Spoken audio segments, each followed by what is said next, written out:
तो हेलो, एक बार फिर स्वागत है आपका यूनिक आईएएस अकेडमी बाई गुलफाम अली राजी में। तो हिंदी की सीरीज़ चल रही है। आज हिंदी की चौथी क्लास है और इस चौथी क्लास में सेंटेंस के लिए जो एक शब्द का हम प्रयोग करते हैं उसके बारे में हम बताएंगे। पार्ट 4 है। इससे पहले मैं 4 वीडियो बना चुका हूँ इस तरह की। ये जो है चौथा भाग है। जैसे आपने सुना होगा ना, आप लोग जानते होंगे आस्तिक क्या होता है, नास्तिक क्या होता है। नास्तिक वो जिसकी ईश्वर में आस्था ना हो, आस्तिक वो जिसकी ईश्वर में आस्था हो। अब आस्तिक क्या होता है? तापे बड़ी की मात्रा आस्तिक। आस्तिक का मतलब क्या होता है? नहीं पता ना? हाँ, अच्छा। एक होता है कुंज, का के ऊपर चंद्रबिंदु, और एक होता है कुंज, का के ऊपर अंकी बिंदी। इन दोनों में अंतर क्या है? जो कुंज है, जो चंद्रबिंदु वाला कुंज है, उसका अर्थ है बेलों का। बेल में लताएं वगैरह। आप लोग अक्सर जैसे शादी विवाह का मंडप बनाते हैं ना, तो चारों तरफ जो है नेचुरल या आर्टिफिशियल जो है फूल वगैरह, पंखड़ियाँ, लताएं वगैरह सजा देते हैं ना उसको, तो वह कुंज है।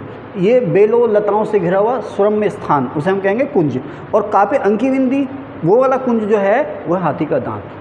तो इसी तरह की चीज़ें, इसी तरह के अंतर शब्द, वाक्य के लिए एक शब्द वगैरह पिछली 3 वीडियो में हम आपको बता चुके हैं। और अब ये इसके लिए नई वीडियो है और अभी पूरा नहीं होगा ये, इसके बाद भी ये सिलसिला लगातार चलता रहेगा। ठीक है, चलिए आगे चलते हैं। शुरू करते हैं।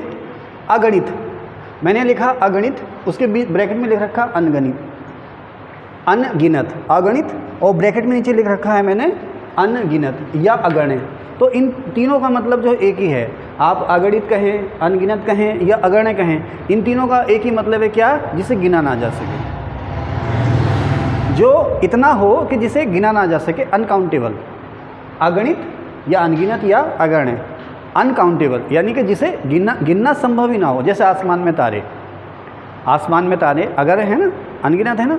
भेड़ बकरी के शरीर पे कितने बाल हैं, क्या गिन सकते हैं? नहीं गिन सकते ना। तो वो अगणित या अगण्य या अनगिनत हैं। अब यहीं पे एक शब्द आता है नगण्य।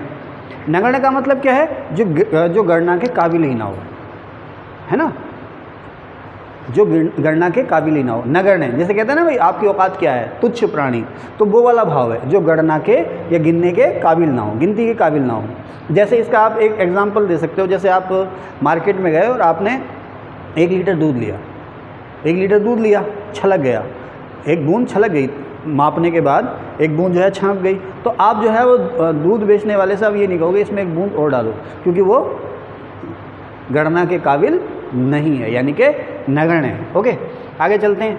अज्ञ और विज्ञ, जो कुछ ना जानता हो, जो कुछ भी ना जानता हो, जिसे कुछ भी जानकारी ना हो, उसे कहते हैं अज्ञ। अच्छा, ये अज्ञ जो है क्या है? जैसे मान लो मुझे हिमालय के बारे में जानकारी नहीं है, या मुझे प्रशांत महासागर के बारे में या आपके या उसके बारे में जानकारी नहीं है, वो अलग चीज़ है। यहाँ पर है कि उसे किसी चीज़ का ज्ञान ना हो, अज्ञ। ठीक है। और विज्ञ जो बहुत कुछ जानता हो, बहुत सी चीज़ों को जानता हो। ठीक है, आगे चलते हैं। अपव्ययी, अल्पव्ययी, मितव्ययी, दुर्व्ययी, ये मिलते जुलते शब्द हैं। अल्पव्ययी जो कम खर्च करता हो, अल्पव्ययी जो कम खर्च करता हो, मितव्ययी जो सोच समझ के खर्च करता हो, ना ज़्यादा फिजूल खर्ची और ना कंजूसी। मितव्ययी जहाँ जितना खर्च करना है, जैसे मान लीजिए आपने मकान बनाया तो ये भी कर ले, वो भी कर ले, वो कर ले, पता चला जितनी पूंजी थी वो सारी उसमें डंप कर दी। लेकिन मितव्ययी कौन होगा? आपको कितने कमरों की ज़रूरत है, कितनी छतों की ज़रूरत है, उसमें क्या क्या ज़रूरत है, उसी के हिसाब से आप पैसा उसमें इन्वेस्ट करेंगे, अदरवाइज़ नहीं करेंगे। तो मितव्ययी सोच समझ के खर्च करने वाला। दुर्व्ययी अनाप शनाप खर्च करने वाला, है ना, वहाँ बेरहमी से खर्च करने वाला। जहाँ 4 की ज़रूरत है वहाँ 16 खर्च करेगा, जहाँ 3 की ज़रूरत है वहाँ 10 की खर्च करेगा। वहाँ मल्टीप्लेक्स जा रहा है, फिल्म देखने जा रहा है ना भाई, तो चलो तुम भी चलो, तुम भी चलो, तुम भी चलो, तुम भी चलो, सबको साथ लेकर के वो चला जाएगा। वो क्या होता है? दुर्व्यय। देखना, लेकिन ये प्रेम भी होता है। नहीं, आप इसको चलने दें, ये प्रेम भी होता है। ये तो मैंने एक मिसाल दे दी आपको, ये प्रेम भी होता है। ठीक है ना। जब 10-11 लोग एक साथ जाते हैं तो प्रेम, देखा कैसे वेलकम हो रहा था। ओके, है ना। हम हो रहे थे ना 2.5 घंटे के लिए मल्टीप्लेक्स में, हम थे। ओके, तो दुर्व्ययी जो अनाप शनाप खर्च करता हो, जो बढ़ा चढ़ा करके या फालतू खर्च करता हो। कृपण, मैंने पिछली वीडियो में बताया, कृपण का मतलब क्या है? कृपण के लिए एक शब्द क्या बोलते हैं? वैसे तो इसे आप कंजूस कहेंगे, लेकिन इसके लिए 1 वर्ड क्या है? आप लोगों ने अगर वीडियो देखी है तो आपको याद आ रहा है, जो कठिनाई से पैसा निकालता हो, जो कठिनाई से पैसा निकालता हो उसे कहते हैं कृपण, अर्थात कंजूस। प्रत्याशित, अप्रत्याशित, आशातीत। तो प्रत्याशित जिसकी आशा की गई हो, है ना भाई, आपने पेपर दिया, अच्छा एग्ज़ाम रहा, आपके 70% मार्क्स आ गए, इसकी आशा थी, ठीक है। जिसकी आशा की गई हो, प्रत्याशित है ना, अप्रत्याशित जिसकी आशा ही ना की गई हो, पेपर आपका ऐसे ही रहा अनाप शनाप आप टॉप कर गए, वो है अप्रत्याशित। ओके, जैसे अभी क्रिकेट वर्ल्ड कप चल रहा है, इसमें हॉलैंड की टीम ऑस्ट्रेलिया को हरा दे तो वो अप्रत्याशित घटना हो जाएगी, ऑस्ट्रेलिया हॉलैंड को हरा दे तो वो प्रत्याशित जैसा है ना। ओके, आशातीत उम्मीद से कहीं ज़्यादा, आशा से कहीं ज़्यादा। मान लीजिए इंडियन टीम और नेपाल टीम का मैच हो जाए तो हम लगेंगे भाई 400 रन तो या ईजिली बना लेंगे नेपाल के खिलाफ, लेकिन वो 500 या 600 रन बना दिए तो वो उम्मीद से ये जो आशा है उससे भी कहीं ज़्यादा हो गया, आशातीत है ना। आप सवाल करके सही आए 100 में से 60, नंबर मिल गया आपको 70, तो वो उम्मीद से ज़्यादा हो गया, आशातीत। जो वर्ष में एक बार हो, वार्षिक, जो 6 महीना में एक बार हो वो अर्धवार्षिक, और पाक्षिक, पाक्षिक जो 15 दिन में एक बार हो, ठीक है ना। पखवाड़ा एक शब्द आता है ना, पखवाड़ा, तो जो 15 दिन में एक बार हो वो पाक्षिक, और जो सप्ताह में एक बार हो वो साप्ताहिक, और जो 3 मास में एक बार हो वो त्रैमासिक। और इसके लिए ना जो अर्धवार्षिक है ना, इसके लिए एक शब्द और भी आएगा, षड्मासिक। जो 6 माह में एक बार हो तो वो षड्मासिक भी बोल देंगे, है ना। अलौकिक, अब ये हमारा लोक है ना, पृथ्वी लोक है हमारा, ऐसी चीज़ जो इस लोक में आपको ना दिखती हो, कहीं ना दिखती हो, उसे कहते हैं अलौकिक। अरे भाई ये तो दिव्य शक्ति है, अलौकिक शक्ति है जो इस लोक में ना मिलता हो, अलौकिक। अंत्यज, देखो 4 वर्ण प्राचीन काल में, ब्राह्मण, क्षत्रिय, वैश्य और शूद्र, तो अंत्यज जो अंतिम वर्ण में जन्मा हो या शूद्र वर्ण में जन्मा हो उसे कहते हैं अंत्यज। आप ये लिखेंगे जो अंतिम वर्ण में जन्मा हो, अंत्यज। अकुलीन, जो कुलीन ना हो, कुलीन क्या कहते हैं भाई, जो कुल, जो ऊंचे कुल का हो उसे कहते हैं कुलीन, और जो ऊंचे कुल का नहीं है वो हो गया आपका अकुलीन। दलित, दलित जिसे दबाया गया हो, दलित शब्द का जो अर्थ है जिसे दबाया गया हो, समाज ने जिसे दबाया हो, जो समाज में जिसका दमन हुआ हो उसे कहते हैं दलित। ओके, शोषित, जिसका शोषण हुआ वो शोषित है। और इसी में एक शब्द आता है पोषित, जिसका पोषण हुआ हो, शोषक जिसने शोषण किया हो। ओके, दलित का विलोम क्या होता है, दलित का विलोम क्या होता है आप बताएं, दलित का विलोम। अगर कोई मेरी वीडियो देखें तो सर्च नहीं करना, मैं इंतज़ार करूंगा वीडियो अपलोड होने के बाद कि आप दलित का विलोम मेरे कमेंट बॉक्स में बताएंगे, दलित का विलोम। ओके, आगे चलें, आपको मैं अभी बता दूंगा। अखंडनीय और अखंडित, अखंडनीय और अखंडित। अखंडनीय जिसके खंड ना किए जा सके, यानी कि जिसके टुकड़े ना किए जा सकें, अखंडनीय है ना। जैसे भारत का संघ, भारत संघ अखंडनीय है ना। और अखंडित जिसके अभी टुकड़े ना हुए, है ना। आप एक ब्रेड का टुकड़ा ले आए, एक ब्रेड ले आए आपने, उसको तोड़ी नहीं है आपने, ब्रेड को आपने तोड़ा नहीं है तो वो अखंडित है, अभी तोड़ दिया तो खंडित हो जाएगा, है ना। और जो तोड़ा ही ना जा सके वो है आपका अखंडनीय। ओके, कोई है ऐसा अखंडनीय जो मिसाल आपको समझ में आ रही हो तो आप बताना कमेंट में। अतिवृष्टि, अनावृष्टि, जब अति माने ज़्यादा, वृष्टि माने वर्षा, जब बहुत ज़्यादा बारिश हो जाए तो उसे कहते हैं अतिवृष्टि, और बहुत कम बारिश हो जाए जिसे सूखा भी कहते हैं आपकी भाषा में, उसे अनावृष्टि, ठीक है ना। तो सूखे का पर्यायवाची हो सकता है अनावृष्टि, लेकिन अनावृष्टि सूखा नहीं है, अनावृष्टि का मतलब है कम बारिश, ठीक है। अनामिका, कनिष्ठा और मध्यमा, ये अब आपकी जो छोटी उंगली हो गई कनिष्ठा, और ये मध्यमा, इसके बीच की जो उंगली है इसे कहते हैं अनामिका। इसी में सगाई की अंगूठी पहनी जाती है क्या, हाँ, इसे रिंग फिंगर बोलते हैं। हाँ, मेरी हुई नहीं ना अभी, इसलिए मुझे पता नहीं है। तो इसे कहते हैं अनामिका, कनिष्ठा और मध्यमा के बीच की उंगली अनामिका, रिंग फिंगर जिसे कहते हैं, ठीक है। निरिंद्रिय, इंद्रियों से रहित, जिसके अंदर, इसे आप अबोध भी कह सकते हैं, जैसे ना अबोध बालक, तो अबोध बालक है ना, नवजात शिशु, उसे क्या पता कि सुख क्या है, दुख क्या है, धूप क्या है, छाया क्या है, मीठा क्या है और तीखा क्या है, उसे कुछ नहीं पता। निरिंद्रिय, इंद्रियों से रहित। अतीन्द्रिय, इंद्रियों से परे, यानी कि जिसे इंद्रियों से भी ना जाना जा सके, है ना, अतीन्द्रिय। अमानुषिक, जो मनुष्य के योग्य ना हो, है ना। आप जो है कि किसी पशु को बेरहमी से मारें, किसी इंसान को आप बेरहमी से मारें तो वो जो आपका व्यवहार है वो अमानुषिक है। आप गली मोहल्ले में ज़ोर ज़ोर से गालियाँ देकर के चिल्लाएं तो वो आपका व्यवहार जो है वो अमानुषिक है, यानी कि जो मनुष्य के लिए उपयुक्त ना हो वो अमानुषिक है। नवचर, नव माने आसमान, तो आसमान में, आकाश में विचरण करने वाला, आकाश में विचरण करने वाला वो है नवचर। खग, आकाश में उड़ने वाला, खग कौन हुआ, आकाश में उड़ने वाला। खेचर, आकाश में चलने वाला। देखो महीन से अंतर है, नवचर आकाश में विचरण करने वाला, खग आकाश में उड़ने वाला, खेचर आकाश में चलने वाला। ओके, आकाशगामी और आकाशचारी, आकाश में गमन करने वाला आकाशगामी और आकाश में उड़ने वाला आकाशचारी। ओके, आगे चलते। नवोड़ा, जिस स्त्री का विवाह हाल ही में हुआ, हाल ही में ब्याही हुई स्त्री है ना, नवविवाहिता भी कहते हैं आप लोगों से, तो वो है नवोड़ा। कुमारी, जिस स्त्री का विवाह ना हुआ हो वो कुमारी है। निशीथिनी, निशीथ इससे बना है निशीथिनी, मैंने अपनी पिछली वीडियो में भी बताया था। निशीथ का मतलब होता है आधी रात का समय, और ऐसी प्रेमिका, ऐसी स्त्री जो अपने प्रेमी से आधी रात के समय मिलने जाए वो है निशीथिनी। आगत पति का, आगमिष्यत पति का, प्रवत्त पति का, प्रोसित पति का, ये मिलते जुलते शब्द हैं। ऐसी स्त्री जिसका पति विदेश से आ गया है, ऐसी स्त्री जिसका पति विदेश से आ गया है। आप लोग जो मेरे साथ बैठे हैं ना, इसको आप इन शॉर्ट लिख सकते हैं, शॉर्ट में लिख सकते हैं। जैसे मैंने बोला ना, आप लोग भी इन शॉर्ट लिख सकते हैं। जैसे आगत पति का मैंने बोला तो आप लिख सकते हैं आ गया। पति आपको ध्यान रहेगा जिसका आ गया विदेश से, ठीक है ना। लेकिन एग्ज़ाम में जब आप लिखेंगे तो पूरा लिखेंगे। वैसे अब तो खैर एग्ज़ाम में लिखने का चलन ही कम हो रहा है।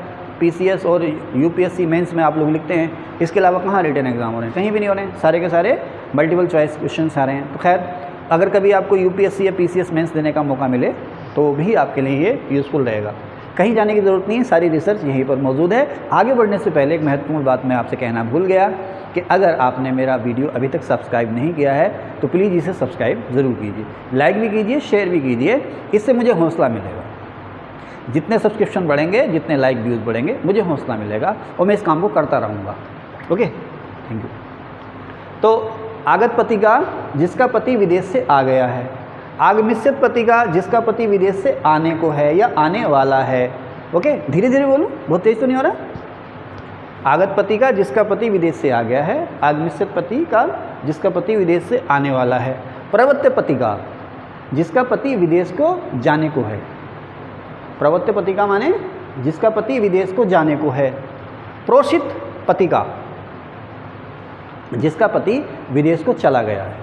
देखो, आगत पति का आ गया है, आगमिष्यत पति का आने वाला है, प्रवत्त पति का जाने वाला है, जाने को है ना, और प्रोषित पति का चला गया, जिसका पति विदेश चला गया। ओके, अधेड़, अच्छा क्या अधेड़ अवस्था, ये जो है युवा अवस्था और वृद्ध अवस्था के बीच का समय है। 60 प्लस जो हो जाता है व्यक्ति वो वृद्ध हो जाता है ना, और 35 से 60 के बीच में हो जाता है अधेड़। ओके, तो अधेड़ माने है ना आधी उम्र का, अधेड़ माने आधी उम्र का। ओके, आधी उम्र का नहीं लिखेंगे आप, इसको लिखेंगे युवावस्था और वृद्धावस्था के बीच का समय। विदुर, जिसकी पत्नी की मृत्यु हो गई हो, जैसे जिसके पति की मृत्यु हो गई हो विधवा कहते हैं, जिसकी पत्नी की मृत्यु हो गई हो उसे कहते हैं विदुर। गजगामिनी है ना, ये कौन थे? वो मकबूल फिदा हुसैन थे, चित्रकार कौन थे, नाम याद है? मकबूल फिदा हुसैन। उन्होंने इस नाम से एक फिल्म भी बनाई थी माधुरी दीक्षित को लेकर। माधुरी दीक्षित के बहुत बड़े फ़ैन थे वो, मकबूल फिदा हुसैन। बाद में पता नहीं यमन की कहाँ की उन्होंने नागरिकता ले ली थी, इंडिया की नागरिकता छोड़ करके, काफ़ी विवादित रहे थे तो उन्होंने इस नाम से फिल्म भी बनाई थी गजगामिनी। माधुरी दीक्षित को हीरोइन लिया था। हाथी पर बैठकर चलने वाली महिला, उसे कहते हैं गजगामिनी। आणी, आणी माने कोई बताएंगे हमारी क्लास में? आणी हमारी क्लास में कोई बताएंगे? आणी मतलब तलवार की धार, आणी माने तलवार की धार। ओके, अनुस्वार, ऐसा वर्ण जो ऐसा व्यंजन जो स्वर के बाद बोला जाता है, ऐसा वर्ण या ऐसा व्यंजन जो स्वर के बाद बोला जाता है। स्वर के बाद बोला जाने वाला वर्ण वो होगा आपका अनुस्वार। ओके, आगे चलते हैं। आस्तिक, जिसकी ईश्वर में आस्था हो, नास्तिक जिसकी ईश्वर में आस्था ना हो। और ताबे बड़ी की मात्रा आस्तिक, ये कहते हैं तक्षक के प्राण रक्षक ऋषि, तक्षक के प्राण रक्षक अर्थात ऋषि। उपर्युक्त यानी कि जो ऊपर लिखा हुआ है, उपर्युक्त माने जो ऊपर लिखा हुआ है। वो उपरक्त, उपरक्त का मतलब है ऐसा व्यक्ति जो विलासिता युक्त जीवन जीता है। विलासिता समझ रहे ना, समझ रहे हैं? विलासिता किसी प्रकार की विलासिता हो सकती है। भाई आपने एक अंगूठी पहननी, आभूषण है, अंगूठी क्या है? आभूषण है, आभूषण है। आपने सारी उंगलियों में सोने की अंगूठियाँ हीरो की पहन रखी हैं, चैन वैन हो पता नहीं, आपको एक छोटी सी कार से आपका गुजारा हो सकता है, बड़ी बड़ी गाड़ियाँ खरीद रखी हैं, एक कमरे में सोना, बड़े बड़े महल बना रखे हैं, है ना। लग्जरियस लाइफ जीने वाला या विलासिता युक्त जीवन जीने वाला कौन है? वो उपरक्त। किधर गया? उपरक्त, ठीक है ना, नेगेटिव सा वर्ड है ये। उद्धरण, जैसे आप ना किसी बुक से या किसी प्रसिद्ध व्यक्ति का कोई स्टेटमेंट लें, जैसे क्या है स्वराज मेरा जन्मसिद्ध अधिकार है और मैं इसे लेकर के रहूँगा। तो किसने कहा? बाल गंगाधर तिलक ने कहा, है ना। तो इसको अगर कहीं आप लिखें तो ये शब्द हो जाएगा उद्धरण। किसी वाक्य का वैसा ही कथन, किसी वाक्य का या किसी बात का वैसा ही कथन, वो होता है आपका उद्धरण। उद्धरण चिन्ह भी आता है ना, कैसे कैसे लगाते हैं उद्धरण चिन्ह? ये वाला ओटना, है ना। कपास के जो बीज होते हैं ना, बिनोला कहते हैं उसको, तो कपास के बीज से कपास को अलग करना उसे कहते हैं ओटना, या किसी चीज़ को बीज से अलग करना उसे कहते हैं ओटना। कुंज और कुंज ये मिलते जुलते शब्द हैं। यहाँ पर कुंज का मतलब है हाथी का दांत, और कुंज का मतलब है बेलों, फूल पत्तियों, लताओं से घिरा हुआ स्थान। बेलों, फूल पत्तियों, लताओं आदि से घिरा हुआ स्वर्ण स्थान, वह है कुंज। कापे चंद्रबिंदु और कापे अंकी बिंदी, कुंज हाथी का दांत। कूट पहाड़ की चोटी, और कौड़ी घोंगे का घर होता है ना, घोंगे का सीप का जो घर होता है उसे कहते हैं कौड़ी, और वो जो होता है कुष्ठ रोगी उसे कहते हैं कौड़ी, अढ़ा वाला। कली, अधखिला जो फूल होता है ना, अधखिला जो फूल होता है उसे कहते हैं कली। फूल का या पुष्प का, अब हिंदी में जब आप लिखेंगे तो फूल ना लिखना, फूल उर्दू का शब्द हो जाएगा, पुष्प लिखना। पुष्प का अधखिला रूप जो है वो कली। केसर और केसरी, केसर तो एक विशेष प्रकार का प्रोडक्ट हुआ है ना, सुगंधित पदार्थ केसर। और केसर शेर की गर्दन के बाल, तभी तो शेर का या सिंह का एक पर्यायवाची है केसरी। तो जो शेर की गर्दन के जो बाल होते हैं उसे कहते हैं केसर। चौक सुना है ना, चांदनी चौक, और कौन कौन से चौक सुने? भगत सिंह चौक, है ना, महाराणा प्रताप चौक, है ना, लिखते हैं ना। तो चौक का मतलब क्या हुआ? चौराहा ना, यस विकास, वेरी गुड। शहर के बीच का भाग, शहर के मध्य का भाग, ठीक है ना, चौक। ओके। द्रोणी, अश्वत्थामा किसके पुत्र? द्रोण के पुत्र अश्वत्थामा, उनका नाम है द्रोणी, एक नाम है उनका द्रोणी। बादी, जंक फूड, गरिष्ठ भोजन, अपाच्य भोजन, ऐसा भोजन जिसे पचाना कठिन हो उसे हम कहते हैं वादी। भक्त, ऐसा उपासक जिसकी अपने श्रद्धेय में पूरी श्रद्धा है। आमतौर पर ऐसा आप कह सकते हो श्रद्धालु उपासक, भक्त माने श्रद्धालु उपासक। शबल, कई रंगों वाला, कई रंगों बदलने वाला नहीं, कई रंगों वाला। जैसे मोर है, मोनाल है ना, मुर्गियां हैं, मुर्गे हैं, बहुत सारे रंग होते हैं ना इसमें, बहुत सारे पक्षी, बहुत सारे पशु हैं, है ना, उनके शरीर पे कई सारे रंग होते हैं, तो उसे हम कहेंगे शबल, अनेक रंगों वाला शबल। नंदी, शिव जी का बैल, जो वाहन है शिव जी का, उसे नंदी कहते हैं, सभी जानते हैं। प्राकार, किले की जो चार दीवारी होती है ना, किले की जो ऊंची ऊंची चार दीवारी होती हैं उन्हें कहते हैं प्राकार, है ना, प्रा आ की मात्रा प्राकार। और परकोटा, है ना, परकोटा क्या हुआ? ये चार दीवारी है किले की, कैसे बनाऊँ ऐसे, उसके बीच बीच में जगह छोड़ दी, यहाँ पर जो है ना राइफलमैन या तीरंदाज या तोपें वोपें लगाने के लिए जो जगह छोड़ी जाती है दीवारों में उसे कहते हैं परकोटा या परकोटे। ठीक है, तो इस वीडियो में इतना ही। आप लोग स्क्रीनशॉट ले लीजिए, अगली वीडियो में आपसे फिर मिलते हैं।